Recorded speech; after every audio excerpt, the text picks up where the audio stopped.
Notte Bianka ta' din is-sena se tkun qed toffri spettaklu varjat ta' arti performattiva u viżiva bis-sehem ta' diversi artisti lokali u internazzjonali. L-edizzjoni ta' din is-sena li ġiet varata tnejn se toffri l-fuq minn 60 attività bl-involviment ta' aktar minn 250 artist.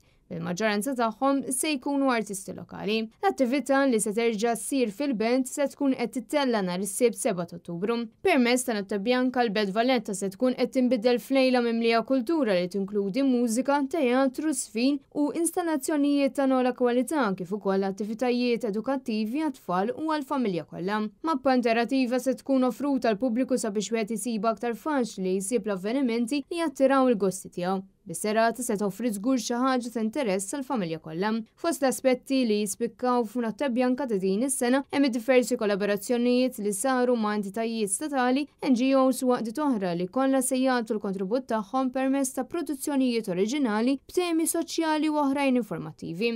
Tħabbar ukoll l-artisti li din is-sena se jkunu fuq il-park prinċipali huma Aiden, Ivan Grek and Band u l-band popolari Taljana Le Vibrazzjoni.